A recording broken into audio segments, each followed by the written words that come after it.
Hey, what's up, guys? No Talent Gamer here with another movie review. This one here is for Indiana Jones and the Dial of Destiny. Coming from a huge Indiana Jones fan, as myself, I love Indiana Jones. I've always loved all the movies, even the ones that are not that okay. I'm talking to you, Temple of Doom. Which was one of the lower ones in my opinion. But also the Kingdom of the Crystal Skull, I think that was what it was called. That one was definitely not that great. But that being said, still love the franchise. I still love Indiana Jones. Always going to be a fan of Indiana Jones. So my opinion is definitely going to be a little biased. But that being said, I did go with somebody else. We both watched it. And as we both came out, we were both like, that was actually pretty good.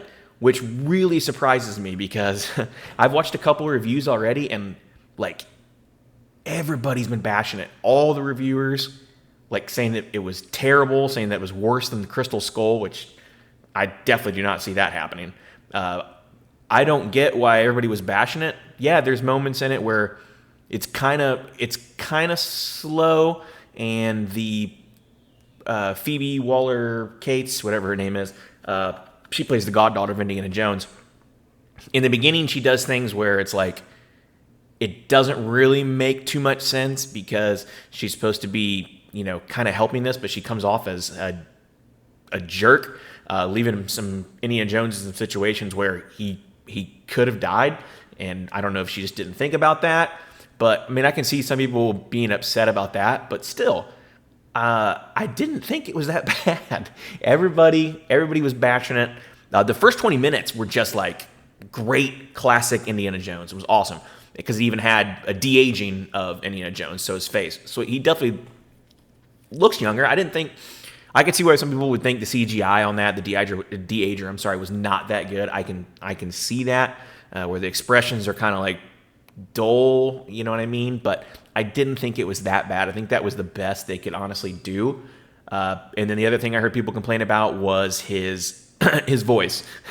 His voice is still an old cranky man in his 80s, yet when you see him, he's only like in his, mid 30s. So that I can get. That I understand. But as far as like everybody bashing it, reviewers wise, I didn't get it. I didn't think it was that bad. Is it a great movie? No, it's not a great movie by any means. But that being said, it still had the Indiana Jones feel. There's a unbelievable moment in the beginning, but that was really like the only one that I remember. I don't know what else I'm recalling. But obviously, if you guys seen the Crystal Skull, it was the whole him in the refrigerator when the huge bomb went off. That one is that's way more unbelievable than anything that I've seen that I watched in this movie, in my opinion. I guess the horse riding, maybe, that's probably the moment that they're talking about. I guess I could see that. But then there was also another scene where somebody was hurt in the beginning of the movie, and he was injured in a way where you see... in most movies, we're kind of along the lines of the same thing that happens. Everybody already writes that character off, or whoever it was, because it's usually a henchman that this same thing happens to. You usually write them off as dead, like 100%. So I will say that person does survive, and you're kind of like, dude, that should definitely have killed him. But those are just like the low moments that I thought. And I did think there was like a lull in the middle of the movie. The action was just kind of as far as like the supernatural, whatever you want to call it, moments like that, I didn't think it was that bad. At the end, I didn't think it was that crazy. I thought it actually looked pretty cool, what they did there. So that being said, I don't understand why people were bashing it, reviewers. I don't get it. It was not that bad. It wasn't a great movie by any means, but it was seriously not that bad. So if you like Indiana Jones as much as I do, and you go in with these expectations, and you listen to some of the things that I'm telling you about, if you go in with those expectations and knowing that that's going to happen, and if you're okay with that stuff, then you're going to love it. That's what I think. I think you're going to love it. So that's why I'm kind of describing some of the low moments of the movie that I get. I get what some of the reviewers were saying on some things, but as far as overall, it was not that bad. Not that bad at all. So overall, I'm gonna